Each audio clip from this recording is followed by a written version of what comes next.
Okay. Welcome to the quarantined edition of the Madness. This is Quarantine City. I am Rob Lange. Jessica Town is on the other side. You see her as well. We are in different states. We're across the bridge from each other, Yep. but we are safe right now. And that was Inside, not leaving. not leaving, not going to spring break or whatever these other dopes are doing out there. We hope you are Idiots. being safe.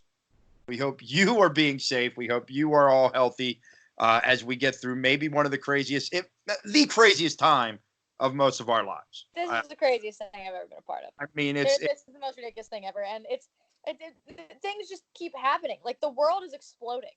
yes, yes. Every time you think things are going to maybe start to calm slightly, no, that has not happened. And also, wait, time out.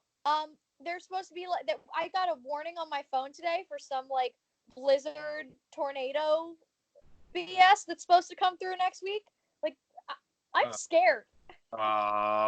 Yeah, I'm just gonna stay in this basement that I'm in right now, and maybe I'll let my kids come down and we'll save them. But That's a hard maybe. after 4 days of quarantine, I don't know.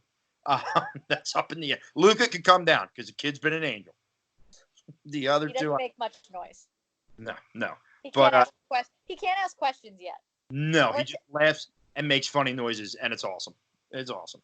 Yeah, that sounds pretty great. But how has your quarantine been? You yourself are with a child, I'm sure you would say mentally, right?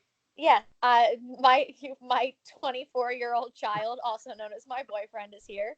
I mean, it's been so I work from home most days anyway, so I'm used to kind of being in here and making that kind of work. But just the sheer like, I mean, it was my mom's birthday on Sunday, and we had to like seriously talk about leaving our apartment to go over there for her birthday, which we ended up doing because I mean they had been in the house for a week anyway, and I had seen my dad at the office, so if something happened there, it was already in here, so Right. whatever at that point. But I mean, we went there, and then she met us at the door with Purell for our hands and Lysoled us down, and we Interesting. sat far apart, and Sure was an interesting but birthday. other than that, yeah, normal birthday, Of course. absolutely. Why not? But I mean, it hasn't been that bad. Joe's not used to being home this much and all day, and I'm not used to having him here while I'm trying to work. That's the only thing. He's driven me nuts just slightly. Like today, he whined until I made him breakfast, and even went to Twitter to whine about me not making him breakfast. You But know, I was the one who had work to do, and he didn't. we joked about how he was a child for you. That is almost identical to what I've been dealing with while I'm trying to work because I'm doing online instruction. My kids whining for snacks, whining for breakfast. Ariana's going through a growth spurt, so she wants to eat literally every 15 minutes. She's like, I'm hungry with this goofy ass smile. And I'm like, no, like, stop it. We're not eating every 15 minutes. So, yeah, so we are really in the same boat here, Jess. A little bit different, but I feel like it's the same thing.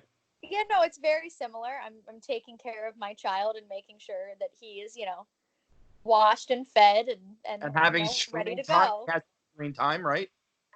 Oh yeah, now he's sitting playing MLB The Show. He hasn't plugged his PS4 in years, and has just done it because now he's very excited to play MLB The Show. He's maxed out on FIFA for a little bit, I think. Yeah. He hasn't played Call of Duty in years. That's a new thing that's happening in this apartment again. It's whatever. And we've been FaceTiming our friends and doing FaceTime groups with our friends to see people and have some human interaction other than with each other. Yeah. You need but that. Other than that, it's Well, making it work. Here we are. Here we Yeah. are. But no coronavirus, no nothing was going to keep us from getting an episode of the Madness. And for the foreseeable future, this is going to be your madness. I don't see that changing. I don't see our studio being available. And to be honest with you, I'm not leaving. So this is going to be it. We're going to be doing these. Obviously, we're still coming to you from thepaintedlines.com. And it'll be up on the Painted Lines YouTube channel. And we'll get episodes up on iTunes and all that good stuff because it was weird. It was last week when I kind of knew that we were moving towards this okay, how are we going to do a show? Where are we? It was kind of like, well, what are we going to do a show about? Because every sport had stopped. Right. And then it dawned on me that free agency was still coming and that free agency, according to the NFL, was going to happen. And I said, okay, this is somewhat exciting, right? The Eagles were supposed to ruffle some feathers and make some big splashes, and everybody was excited. And Jess, you text me this morning with a great line saying, thank God we didn't record last night because we're recording this on Thursday as opposed to our normal Wednesday. And as we were talking last night, I was steamed. I was infuriated. And no, not just because of Byron Jones, and spare me that he was only 2 or 3 days into free agency, but it was like Howie Roseman was self-quarantining himself from his phone. Is what it seemed like. Nothing. You got the Javon Hargrave move. Hargrave, let's get this right now. How many people will call him Hargraves within everyone? Everyone will do it at least once. People still call Alshon Jeffries, and it drives me certifiably insane. Like, just, it's not that hard. Learn their name. Learn names. That's it. Not rocket science, people. No, not bad at all. So we had that song, but it was Byron Jones. He goes. You see DeAndre Hopkins get traded for nothing. And that was bad enough until the following morning when you hear Adam Schefter on the morning show, the Fanatics, say the Eagles just decided he wasn't worth that price, which was David Johnson on 3 bad knees, even though he only has 2. And what was the pick that they gave up? A 2nd and a 5th? Yeah, but no, it was a 4th. It was they wanted Miles Sanders. I know. And here's the thing. David Johnson on multiple bad limbs or Miles Sanders. It's a big difference for me, and I would have been pretty upset with them moving on from Miles that quickly, especially because they didn't keep Jordan Howard, and Corey Clement's a free agent, and Darren Sproles is retired. Like, they had Boston Scott. Like, that would be it. Also, he wanted a new. It was more about the contract for them, I think. And I just, for me personally, in terms of a wide receiver at this point, until Alshon Jeffrey is unloaded, just looking at it from an analytical perspective, like, I know it's not my money, and spare me that argument for right now. I just think there are other places that need to be addressed before they poured more money into that wide receiver position, especially when there are so many in the draft and they're still dealing with Alshon's contract right now, as of now in this moment while we're recording it. So that, I see where they were going there. Obviously, it's a shame that, he really did get traded for a bag of chips, and there had to have been something that would have been intriguing to do there. Mm-hmm. But I understand from the perspective of, you already have so much money poured into that wide receiver position. And this happens before the Darius Slay trade. So, yes, this happened. You would have all of a sudden had the, 14.5 guaranteed to Alshon this year, or 13, whatever it is, plus DeAndre Hopkins, plus Deshaun Jackson. So you would have had all that money in that one position and still not a viable number 1 corner. There's a linebacker and a half on this roster right now. Definitely getting there. They now have more holes at running back than you'd like. So there's still so much. There was so much more to do, and obviously a receiver is up there at the top of the list. But that's something that I have been wanting to see addressed through the draft, and something that I think they should. You and I have talked about it. There's 4 main schools. You draft anybody from there, and I'm happy. But I just think that at that point in time, especially given when it happened, I think obviously the initial reaction of the excitement of DeAndre Hopkins as an Eagle would have been great. And then I think we would have taken a step back and been like, oh my God. Think about everything that's there. Now, granted, if then you trade for Darius Slay and then you manage to get rid of Alshon, it's all fine again. But I mean, in the off chance that, if the Darius Slay trade then doesn't happen because of the DeAndre Hopkins, they don't want to trade. if something falls through because of that, and then all of a sudden you have all this money just poured into receivers that are, I mean, one who's obviously one of the best in the game, and then Alshon and Deshaun's obviously a big question mark. Alshon, God knows what. But I think I think from an analytical perspective, I was not willing to part ways with Miles Sanders if that was what it was going to cost. And I think once that came out that they wanted Miles Sanders, every Eagles fan who was, at their boiling point with it saw that and went, okay. Yes. All right. Fair. However, it wasn't there where the boiling point ended. Then it was, you just start seeing this corner go, this linebacker go, this line. Oh, and some of the linebackers weren't these household number, but they were linebackers, which, like you said, what do we have? A half of one on the roster right now? Maybe Yeah. one and a half. One and a half. Nate Gary and TJ Edwards. With one all and a half. with all this going on in the first day and a half, about halfway through Tuesday, the news breaks that, or it might have been Wednesday. Like we said this before we came on air. I don't know what day is what day of the week is it right now? Regardless, the news breaks just that me and you a couple weeks both agreed that it had to be a top priority from a leadership point of view that Malcolm Jenkins was brought back to this team. And the news breaks from the Eagles. I mean, the first place that I truly saw it was from the Eagles website. I think the Eagles made a point to make sure that announcement came from them, which, was the right thing to do. Yes. But basically thanking Malcolm for his service and moving on from him. And I have to tell you, since the Darius Slay move, my anger has subsided. But I'm still very frustrated with the way that situation went down. Just from a standpoint of this. It's not, I don't even know if it's as much about getting rid of him as it is about getting rid of him without having a true plan in place. And what I mean by that is, I know Jalen Mills is back on a year deal and he's moving to safety. I know they brought Rodney McLeod back. But to me, that's temporary. That's a temporary fix. And it's already being reported that Jalen Mills is back here on a one-year deal as the third safety in hopes that they can get an actual starting safety opposite of McLeod. That they almost want Mills to play like that role where he could come up and play in the box and do a lot of the things that Malcolm did, yes, but more from a third safety spot rather than starting. Which I don't hate it.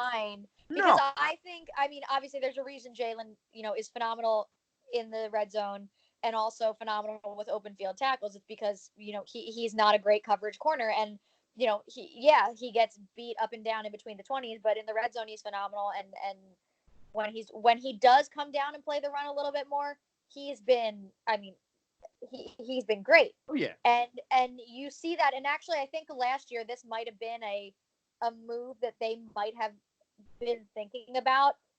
If you look at the breakdowns of snap counts and where Malcolm and Jalen played and how many snaps Jalen actually played down up there. But I think obviously things were a little bit, they were derailed a little bit by Jalen's injury and how long it took him to come back from that and things like that. And maybe this was kind of in place for a little bit longer than we knew about. We did also talk about that, they couldn't let both Malcolm and Rodney go. So I'm glad they were able to at least keep Rodney because I also just the fact that he went back to the Saints and it just stings. And I just think that you let so much go with Jason Peters and gave him so much money to kind of do whatever he wanted. And, Darren Sproles, obviously he didn't come back. He came back twice, but didn't come back on large amounts of money. Jason Peters did. You give granted, Jason Peters is a Hall of Famer, but you're going to be able to make the argument for Malcolm Jenkins too. You are. And here's the argument that we've made and I will continue to make. There had been no stronger presence in the Eagles locker room than Malcolm Jenkins since Brian Dawkins. Absolutely. And the feel and I think it was almost like I felt like I was living in a deja vu moment there with the Brian went the way and then and here's the thing. Here's the argument I had in the minutes that it happened was, oh, well, he wanted this, he wanted that, he wanted all this money. And I kept saying, guys, I don't care what he wanted. You take care of a guy who has given you everything over the last 6 seasons, first and foremost. Yeah. And secondly, something tells me it didn't have to be $16 million. Well, then we find out what he signs for. And it wasn't necessarily the per year thing. He wanted 2 years. He got 2 guaranteed years worth of money from the Saints. And that's all it took. Now people want to try and tell you, oh, well, that's not what he was telling the Eagles. I got to be honest with you. The Eagles do a great job of getting out whatever narrative they want after something like this happens, right? Because you started seeing the narrative. Derek Gunn reported the narrative that he was asking the Eagles for $13 million and then took that.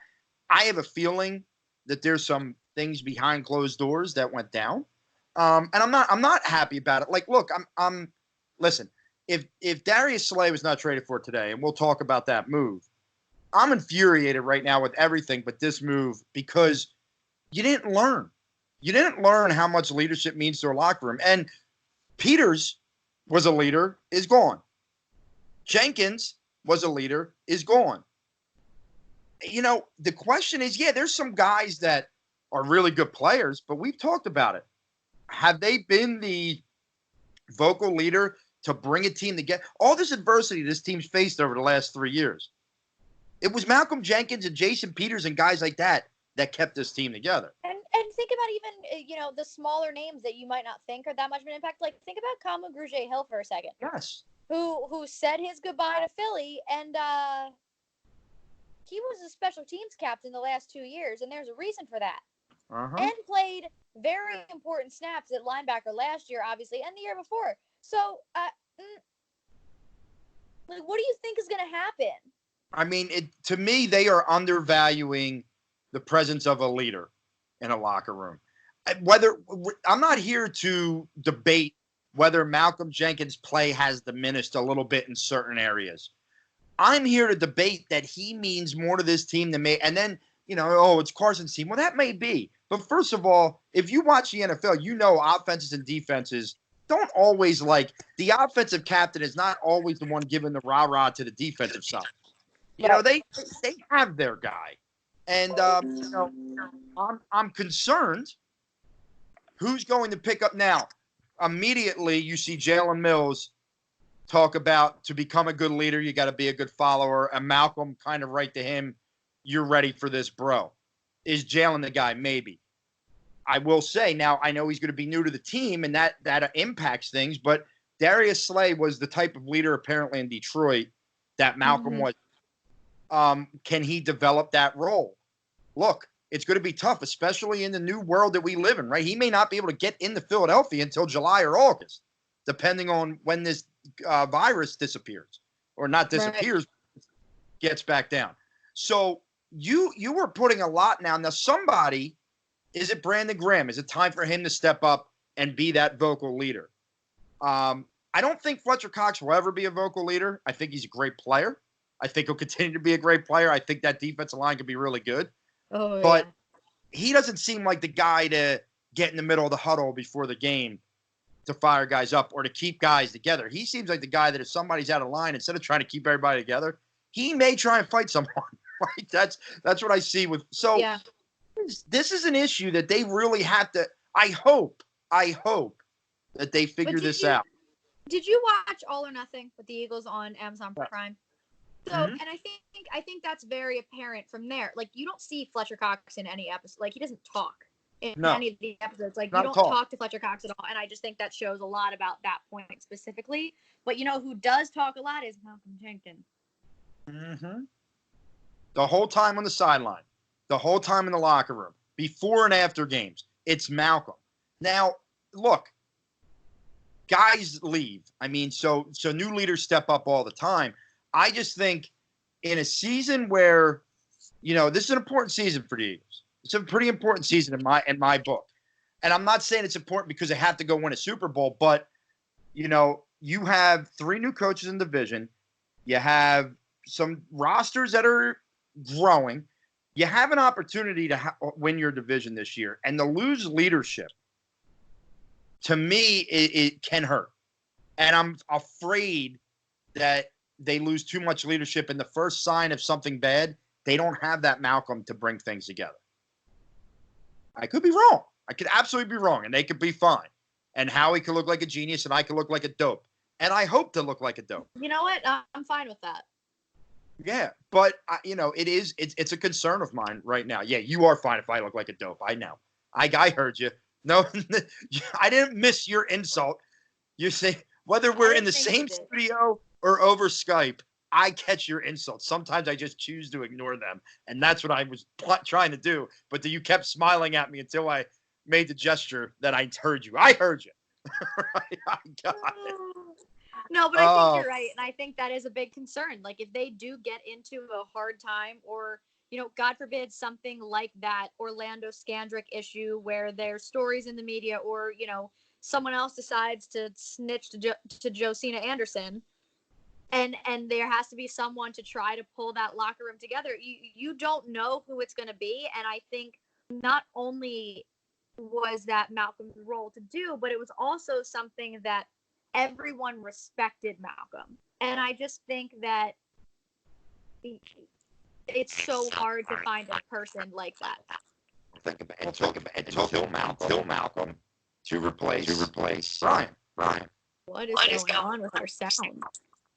Oh, really? My sound was fine a minute ago. Okay, we're back. Okay, so it's your fault. Yeah, my fault. But seriously, it took till Malcolm Jenkins came here to replace Brian Dawkins. It took them forever to find that guy. And I'm not saying it has to be a safety. It just so happened to be that way for the Eagles. Right.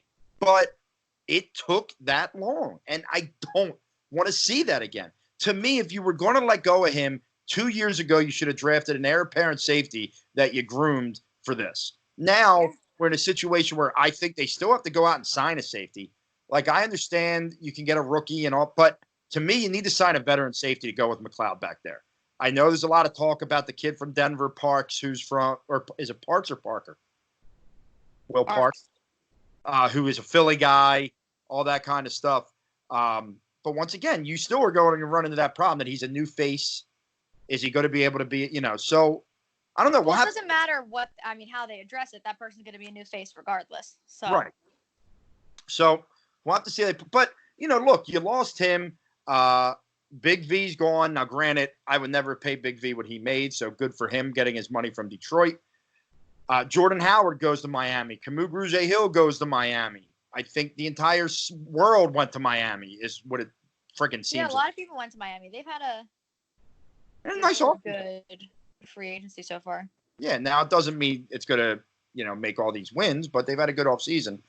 But so that was going into last night. So I went to bed, basically putting on Twitter, if the Eagles do not make Darius Slay happen, I truly will be at a loss for this season, because I just didn't know what other move they can make with veterans that was really going to make a big enough splash to help them. Like, I knew there was the draft and all that stuff, but I was a little so when I woke up this morning to a text from a cousin of mine saying Eagles got Slay, everything started to change. Although I was a little nervous, Jess, because for 3 or 4 hours, there was only one person who had the story. But that was last night she reported it. Yes, but it still was her. And that but that was last night that said a deal was imminent. And then this morning when Adam Schefter tweeted it, it was all fine. Well, he went to Germantown High School. Will Parks went to Germantown High School. Did he? Yeah. See that? Look at you doing research. I just wondered where he went. I knew he was from Philly, and the other day I meant to look up where he went to high school, and then I think I got distracted with God knows what in my quarantine. Marcus Smart has coronavirus. Yep. And 3 people in the Sixers org do too. So. Yeah. And 2 Lakers players apparently, or no, 2 Lakers players. 2 Lakers players. Someone in the Denver Nuggets. Sean Payton in the NFL. Yep. And 2 minor league Yankees. Yes. Yeah. And 3 people in the Sixers organization. No one knows who. They probably won't tell us. No, which is fine. I don't need to know. They shouldn't have played against the Pistons. That was stupid. Mm-hmm. Mm-hmm. So seeing if I'm missing anything else while we're on air. I don't think so. I think that was it. But yeah, Darius Slay's an Eagle, and I'm pretty excited about it. And and we should be. And I know there's a lot of people who are just negative and always looking for something to bitch about, and they bitch about the money or the 3 and the 5, which didn't matter because you already had an additional 3 and a 5 anyway, and Right. 3 4s, so it truly didn't matter. And they talk about the age, and he just turned 29, where I think they had said Byron Jones is going to be 28, or like it's only like a year and a half age difference between the two, and people wanted to spend all the money on Byron Jones, which I would have been fine with. But Darius Slay is a corner who covers the best receiver on a team and normally does a pretty damn good job. Last year, and what that wonderful website Pro Football Focus said was a down year, ranking him the 85th best, and he only gave up 3 touchdowns. Oh, yeah. When they were here in week 3, it really looked like a down year for him. Yeah. 3 touchdowns all season. 3 touchdowns. You've seen what he's done against Amari Cooper, which is something that the Eagles need to be better at, as we noticed in the last year. I think it was, I want to say it was Victor who tweeted, like, our number 1 corner who covered Amari Cooper, tore his ACL biting on a move, and Darius Slay has only let up however many yards, which actually made me laugh pretty hard. Yeah. Look, the Eagles have a number 1 corner in uniform for the first time since Asante. Yes, 100% the first time since Asante. Like a true number 1. Like, I know they've had some okay corners, but a true number 1 since Asante. And that's something that we should be excited about, because in a passing league, you need that. You need that guy. My question is this, because Jim Schwartz is a big, hey, you play the left side. Look, Darius Slay's at his best when he gets to shadow the receiver. I know Jim Schwartz knows him. My hope is that he allows that to take place, because I think if you just say to Darius Slay, all right, you're going to play the left side, I think you lose all the good he can give you. You don't lose, I should say some of the good. You don't lose all of it. You lose some of it. I think Darius has got to be, hey, that's number 1 receiver. You shadow him wherever the hell he goes. White on rice. Yes. Get him. I mean, that's it, right? I mean, that's what we want out of that guy. So, good. That's a good thing. The Eagles got us all back in their good graces today. Thank you, Eagles. And we need it, because I'm sitting here thinking I'm quarantined. All I have is free agency because no other sports are around. And the Eagles are going to do this. This is the off season I'm going to get from them. They're going to tell me, wait till the draft so how we can spend 10 picks. Yeah, that would have been unfortunate. And right now, the other, conversation is whether or not they're going to end up being able to make this trade for Yannick Ngakoue. Good for you, Sam. I was just going to say Yannick and just move on with my life. Yannick, I don't know if it's Ngakoue or Ngakoue. I think it's Ngakoue, actually. Well, whatever. Either way, they're asking for a 20. So I think the deal on the table, and Chris Malley from 4th and John actually does a really good job with this stuff. Yeah. His latest was a 2021 first rounder. Another pick. I might have been a second rounder this year, and Alshon. Because of the salary match. Right? Wasn't that what it was? Was it Jacksonville? Yeah, because the Jags tagged him. Yes. So. And but there are a couple other teams that are still in on the conversation. I think the Seahawks were one. So there are a couple teams still in the mix. Situation is very fluid, so we'll kind of see what happens. But that, I think, is the most up to date offer on the table from the Eagles side. Yeah. Now, if that was a deal, I am 100,000% on board. I'm ready to roll. Yes. Sign me up. And no, not just because you're getting rid of Alshon Jeffrey. But to me, that's just a bonus. That's just a bonus. To me, I don't want to give up this year's first round pick. No. I want a receiver. Yes, Jess. I started shouting this from the rooftops the day after the Eagles season ended that this was what we needed to do, and I've named 4. And if I get any of those 4, I'm a happy person. Okay. Now, I know that you would have to trade up for a CeeDee Lamb, a Jerry Jeudy, or Henry Ruggs. I'm fine with that.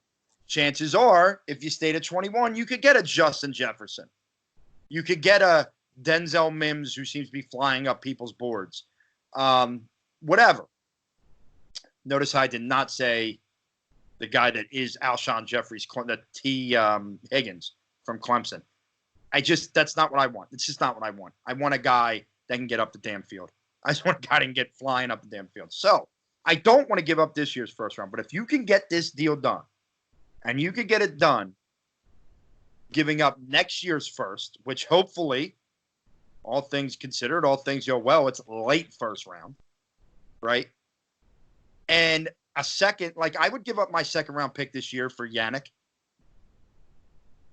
I'm going to keep saying it that way. Yeah. I mean, that, and look, and I agree with you that Chris does a great job. And if he's hearing this, I believe this is the offer. It would also make a lot of sense on right. Everyone expected once Wednesday at 4:00 hit that Alshon Jeffrey would no longer be a member of the Philadelphia Eagles because of the June 1st designation, and it would save them money. The fact that he's still here tells me he is involved in these trade talks. It also tells me that the Jaguars haven't just said, no, we don't want him. Obviously, that would be a guy they'd be interested in having down there. Fine. Be my guest. So if they were to pull, they also gave Nick Foles $80 million and then trade him to Chicago.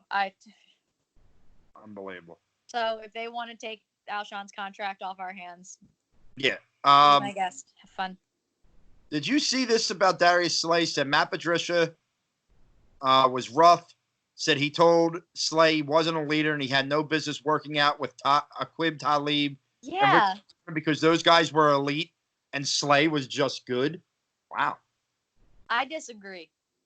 Yeah. I respectfully disagree. Did you see the video that I tweeted from Babes on Broad earlier today that our buddy Chris responded to me?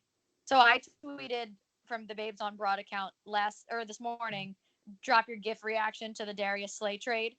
And he responded with a clip from Beyonce's music video for Formation because it's spectacular and absolutely accurate of how we are all feeling currently.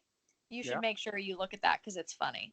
Actually, I think it was, who was it? It was who was it? Someone picked, one of the Eagles accounts picked it up and tweeted it as well. Maybe it was Eagles Nation. I don't remember.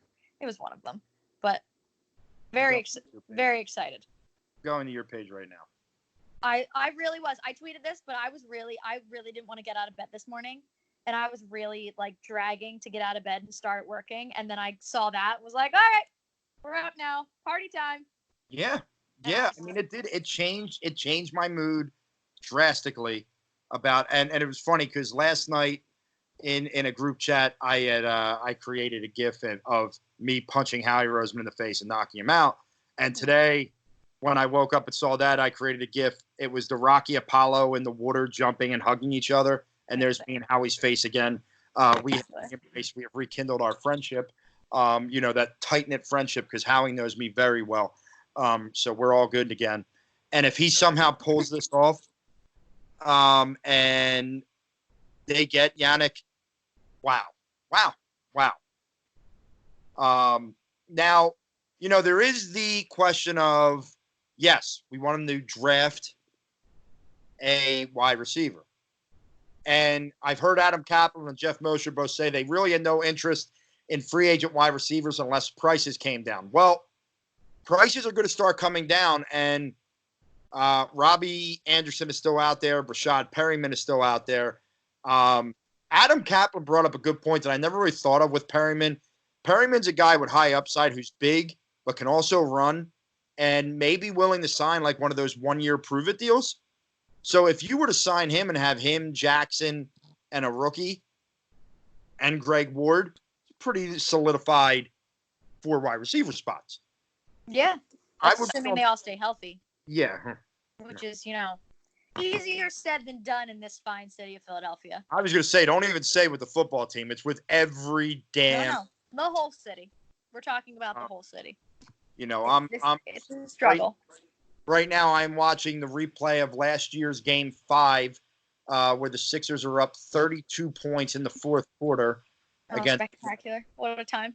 Back when they were healthy, they had Jimmy. We watched Game 4 last night, and I swear to you, I watched that game as if it was really happening, and I forgot. So I'll never forget it. So last year, my sister had a French exchange student with her for a period of time, and my dad wanted to take her around the city a little bit. So we walked around Independence Hall and the Liberty Bell, and we went up the Art Museum steps and did the whole thing.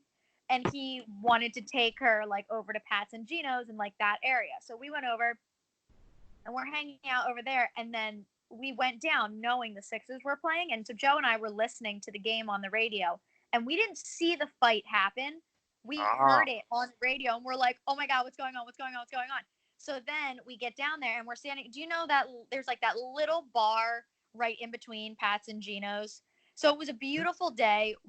So we had it was a huge crowd inside the bar, but also standing outside. And we watched the last like 10 minutes of that game with just this crowd of people on the street in South Philly. And and we said to Charlotte, we were like, this is it. This is what we do. Like, this is your best explanation of Philadelphia. But what a game to watch the end of, and just watching JJ Redick, how much he struggled that entire game, and then hit that 3 at the end. I missed. And we were sitting here, and Joe looked at me and goes, I low-key missed the starting 5. And I was like, yeah, I miss any starting 5 right now, but still, yeah. Seeing as though we finally got Joel back, and then Corona hit. Played well. He did. He played well. Al played well. I think Al had about a 2-week stretch that was phenomenal. I told you I was standing by Al.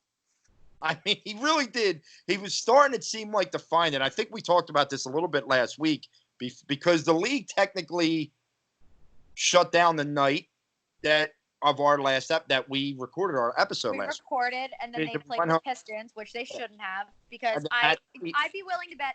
Listen, I have no information, but I'd be willing to bet any amount of money that Joel Embiid is one of the ones that has coronavirus, considering his immune system is abysmal. And he also was guarding Christian Wood, who also tested positive for coronavirus because he was the one guarding Rudy Gobert. If Joel does not have it, then I think he's been lying about his health. 100%. I assume Ben Simmons is probably good because he had been home anyway. Yes. But and they did say it's within they didn't say players. They said in the organization. They did. So it can be it could be a coach. It can be anybody. Who knows? But yeah, that was the first game this season where Joel and Al both put up 20 or more points in the same game, and that was what everyone had envisioned when Al Horford signed with the Sixers. That's what everyone was expecting. That's what everyone was ready for. And I think we all saw that and thought, all right, let's go run this thing right into the playoffs, and you two are just going to absolutely dominate. And then the world exploded. Yeah, and then they left the floor. The weird thing about that game last week was every quarter some sort of news broke. So at the end of the first quarter, this was the last game with fans, right? They were going to just stop the fans. Then by halftime, you heard that something was going on over in the Thunder Jazz game. Yeah, the game was not starting on time. Yeah. By the end of the third quarter, you had heard somebody had tested positive for coronavirus. Might have been Rudy Gobert. Like, it was kind of – and then literally by the end of the game, they had said, that's it, the NBA show. I mean, and that was it. Yeah, I think the first thing was we didn't hear about Rudy Gobert until they said, oh, the game had been canceled. And you heard the clip surfaced of their PA announcer saying, you're all safe. The game's been canceled. Yeah, one of the worst Leave. Safe messages ever, by the way. Yeah. And then that happened. And then it was Rudy Gobert tested positive. And then the NBA shut down. And then then the next day everyone's glued to their TVs because everything else is happening. The MLB is deciding what they're going to do. MLS is deciding what they're going to do. NHL is figuring it out. All the tournaments were last weekend, and then obviously the NCAA tournament was supposed to be this week. And then it continues, and Donovan Mitchell tests positive for coronavirus, and you're just like, oh my god. Yeah. And it keeps. I mean, obviously now it's continuing to snowball. It hasn't stopped since then, and I mean, regardless, I think obviously we watched ESPN the majority of that day, and Woj came on at one point and when he broke the news about Donovan Mitchell and just said, and by the way, there's a little bit of tension in this locker room because there was this sense of he was being a big jokester and not taking any of this seriously when they had been having multiple meetings about the distance and not the media availability, and everyone's seen the videos of him touching the microphones and all of that stuff. And, but apparently he was kind of being the same way in the locker room, which, everyone keeps saying, if you know Rudy, he's a great guy, whatever. That all might be true, but, you have a certain social responsibility on the platform that you have to not be an idiot, for lack of a better term. And I know that's easier said than done for most athletes and, and people not athletes, people in the spotlight. Easier said than done to not be stupid. I mean, you probably saw. Did you see Vanessa Hudgens' comments the other day? Oh my God! Why are people stupid? Everyone makes mistakes. Everyone says dumb stuff. Whatever. But when it's something that's people's health that everyone should be taking seriously, that's not a time to have those jokes, and that's not a time to act like that when you don't know, and especially because it can be so contagious, and it's so no one knows, no one understands what's going on right now. Not even the smartest medical professionals understand what's going on right now. I look at it today when the news about Sean Payton broke, and the first thing people could go on Twitter and do was say, "Oh, did he get an instant replay? Oh, was it put? Did they file?" Like, guys, there's certain things to joke about. There's certain things not to joke about. This virus is nothing to joke about especially when someone gets it, because we don't know what it can do to anybody. And, Sean Payton, I don't know how old he is, but he's of the older variety, not necessarily the 70s and 80s. So you just don't know. I mean, look, Jess, Donovan Mitchell got it, right? If Jess is not taking shots, that tells you. And I said right away, I made sure I went right on Twitter because I knew there were going to be people coming after me for this, and I was just like, everyone knows how I feel about the guy as a player. Like I mean, I can't stand watching him play basketball. That's fine, but at the end of the day, this is so much bigger than that, and I would never wish something like this on anybody. And it makes me so sad that someone didn't take this seriously, and now someone else is implicated because of it.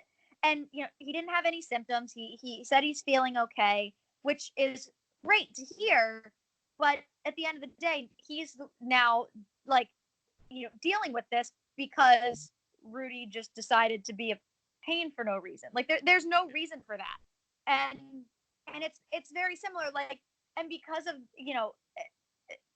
I think the NBA, this happening to the NBA is a perfect example of people not being able to make decisions and not making decisions fast enough in terms of controlling this, because they were going back and forth for so long. Do we postpone games? Do we not have fans? This, that, and the other thing, until someone had it. You didn't know how long he had it, and the branch that has come out of it, the Raptors had to make sure everybody there was tested. The Pistons had to make sure everybody there was tested. But then it was also whoever the Pistons played, which had to be the 76ers. And then it was the Celtics because they were there. And obviously now Marcus Smart just tested positive. And there was that kid up in Boston, which, again, he could have given it to Rudy. Rudy could be, who knows? Right. But there was the kid positive. Then there's the Lakers, and it's all over. Right. And I think that spreading like that, no one doing anything about it, and people still making jokes is what makes it so scary. And the fact that it doesn't matter who it is, or I hate Marcus Smart too. But I'm not going to sit here and have anything negative to say other than I hope he is well, stays well, and gets better and gets to full strength. Yeah, and it took all that happening and the NBA saying, that's it, we're done, for everybody else to follow suit. Right? And I'm not just talking in the sports world. I mean, really, up until that point, and we weren't talking about it. I will tell you that on the Tuesday last Tuesday, we had a meeting because people were asking about coronavirus. And in that meeting, it was basically we were discussing it as though it was a very unlikely scenario that we were going to close down. Well, by Thursday, that was more than an unlikely scenario. By Friday, it was really looking. And then Saturday morning, we were shut down. We went in Monday to kind of just get ourselves prepped. And now I'm telling you, the way I see it, I don't plan on being back in a class. Not that I don't plan on it, but I would not be surprised if I'm not back in a classroom in front of students face to face for the rest of the school year. I mean, and it's because of how much of a joke it was seen as to some, but how people just were not taking this seriously. And it got so far ahead of us. And now we're sitting in the situation that we're sitting in, and we could blame whoever we want, and we could, but bottom line is, as a whole, we did not take the necessary precautions. Right. And we have to do better now. From this point on, everyone kind of has to do better. Yeah, and that's why you see these stupid videos of people, these young kids, these college kids down there saying these dumb things. Like, you've got to be better than this. You've got to be better than this. And who are your parents? That's parenting. I blame parents. That is bad parenting. It's the same. I mean, unfortunately, you see adults online saying it. Oh, this is a hoax. Oh, it only happens in election years. Oh, everything. Everybody's got their conspiracy. Not everyone, but a lot of people have their conspiracies. And it's absolutely ridiculous. Like, this is unlike anything we've ever seen before. And if you're not taking it seriously, you need to take a look in the mirror at this point. You need to take a look in the mirror. It's a shame. And that's where we're at. And I mean, it's crazy. I mean, just you and me both love turning on sports. And the only getting replays of all games right now is insane. It's insane. I don't know what to do with myself. I should be watching the tournament as we're recording this tonight. And I'm not. Yeah.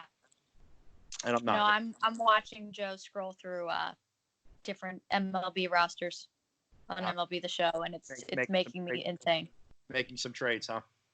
Good for you, Joe. I don't even know if he's he's just like looking through. Here's a question. Just a question across the board. I'm here. I've in the how long have we been stuck in here now? 6 days, 7 days that we have been in here. I've watched him scroll around and screw around on more things, setting uniforms and rosters and playing minutes than I have seen him play an actual game. Oh, 100%. Like, here's the thing. I can get my fill of sports by watching him play FIFA or 2K for hours. And I will watch it as if it's a regular sporting event. But I cannot sit here, and this is why we had to have the two TVs, one of the many reasons, because he's just scrolling through the Phillies schedule right now. You got to give our viewers. You got to give our viewers. He has not played a game. He has been doing this for the last hour and has not played a game yet. You have got to show our viewers this. We have to see what this looks like. Okay. We have to see what this looks like. This is what we've got going on right now. We got him on the screen. Look, all right. So he's scrolling. It's the Phillies roster, right? Yeah, and he's scrolling through the schedule and the whatnot. Now it's the schedule. Okay. He's simulating the season. Okay. Oh. Because I don't understand. No, Joe, this is fine, Joe. I want to get it. I do, but I don't. And for FIFA, I swear to God, yesterday we sat here and I worked all morning long. And finally, he was out here with me the entire time. We woke up at like 8:30, 9 o'clock. We came out, had our coffee. I started working. He turns on FIFA. Fine. He is on FIFA. He was doing that for 3.5 hours before there was an actual gameplay. I don't understand. Jess, because grown men like myself and like Joseph, grown men like us, have this dream of being the GM and creating that team that we want. So the game doesn't matter as much. Like, what I would do is I would make trades, play a couple games with them, and I'd sit in the season to get to the playoffs because all I want is that title. I just want that ring, Jess. I just want that ring with that team that I have assembled. It makes me feel like I've accomplished something. But you're welcome, Joe. I just don't get it. I watch this happen, and to me, it just looks like it doesn't look like he's actually doing anything. He's just scrolling through things and yep, okay. Yep. Uh-huh. Yep. Okay, that person. Yep. Okay, Second the next level one. thinking, Yep. Jeff. Okay, now we're going back. Now Roman Quinn. Okay. Yep. Roster. Like, I don't get it. Second level thinking. You're not thinking like a GM. That's that way you got to think with video games. That's the fun part. Like, do you think Okay. because I'm an older man and all I have is an Xbox 360, if I put in one of the old Maddens, do you think I'm not creating Carson Wentz and putting him on the Eagles? Do you think that's not going to happen? No, I understand that. But like with FIFA and stuff, I watch more of the simulated like cartoon meetings between his like coach and GM and players he's trying to sign and stuff. The meetings are awesome. I don't get it. I want to understand, and I don't. Stay not understand. All right, Fine, I'll continue watching Disney Plus. so let me put this out there. This was just put out there about a minute ago by our friend Mike K. Okay. So about an hour ago, our buddy from 4th of July, Chris Malley, or did I say that right? I think it's Malley. I don't know. I'll ask him how to pronounce his last name correctly So, because we talk he about gave- him every now and then. He gave a little update saying teams such as Seattle and Miami are still communicating, but the looming contract is causing all parties pause. Jacksonville wants a sweetener, and Philly wants to offset some money as well. Latest offer, he's been told, is the 2021 first round, a mid-round pick, and Alshon Jeffrey. So that's from Chris. Now, our friend Mike K, who you know used to work down in Jacksonville, so he's got some sources, says that he's been told Jacksonville has not had any trade discussions regarding Yannick with any team. Mhm. Not trying to say one guy's right, the other guy's wrong, or anything like that, because I think both guys do a tremendous job and both guys have their sources. So, you know, it's going to be like this is not something that's going to be over anytime soon. This is going to be a waiting game thing. And, you know, we'll just have to see what happens. We'll just have to see what happens with that situation. So, okay. Jess, before we leave, do you have anything for This Is Madness? Okay, so you know what I found out today? What's that? You can go on YouTube Mm-hmm. and there are videos Mm-hmm. of the rides in Disney World. Yeah. That you can sit in front of your TV and it's like you're riding. Yeah, they put the camera in the row. Yeah. You know, I was unaware of that. So if you think I'm not traveling Disney World tomorrow from the beanbag chair in my living room, you are firmly mistaken because that's absolutely what I'm doing. My brother suggested I sit in a laundry basket and have Joe move it around for me like the ride. I don't think I'm going to go that far. I'm just going to sit on the beanbag. I was, you know, I'm going to probably have to do that now, especially with, you know, I have a plan for May that's probably not going to happen. Very disappointing. Very disappointing. Yeah. By the way, watching this game, Jonah Bolden, your team's up 30. You stunk. Why are you trying to fight people? With a minute left, by the way. Is it Jared Dudley? No, it was. He sucks. Yes, Jared Dudley sucks. Although I hope you know, if he's one of the Lakers players with Corona, I wish him a speedy recovery. Yes, I wish anybody with Corona a speedy recovery. No one deserves this, and no one deserves this mess that's going on. No matter how much I hate you in the sports world, it's not worth any of this at all. And yeah, I hope everyone's okay. And I also do appreciate that the teams that are testing all of their players and all of their staff are paying for a private company to do it and paying and making sure that that's known, because I do think that a lot of teams and stuff are being scrutinized for dipping into the state tests and things, you know, and you know, obviously like, you know, there's a limited amount of tests and there's restrictions for who can get tested and who can't get tested. So I appreciate that they are using their resources to be able to be able to not, you know, limit the number of people in the public further that can actually get a test done. Absolutely. My one madness, and I said this to you off air before we came on. If you are stuck in the house with young children like myself, and you were being forced to watch the same movie over and over again, and it happens to be horrible, I feel for you 100%. I recommend to all of you, if your kid ever looks at you and says, "Oh, I want to watch the beach movie," and it's called a teen beach movie, delete it, run for the hills. Don't come back to your TV until it is gone. Don't let them start to watch it. It is a disaster of television and movies. I can't believe it was made even by Disney, even though Disney makes some cheesy stuff. I would much rather see you push them in the directions of the Descendants. I will watch the Descendants every day, and I will jam out to the Descendants. I don't care. Or Frozen 2, and it's just a masterpiece. Frozen 2 is. I haven't watched it yet. What the hell? Wait a minute, Jess. You were in quarantine for 7 days with Disney Plus. It has been on Disney Plus since Sunday, and you will not watch it. Yes. Jess, keep in mind, I still have been working all day every day. listen. Instead of watching Joe scroll through the things of FIFA, you're watching that one night. Don't get me wrong. I will, but I want him to watch it with me. He actually likes Frozen.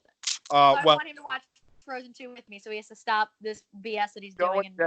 You are in for an instant masterpiece. And I'm telling you right now, Jess, I want to have your review of Frozen 2 on this program next week. Okay. And I have an idea. I'll talk to you off air about it. Okay. I have an idea for something to make it, a little bit more fun as well.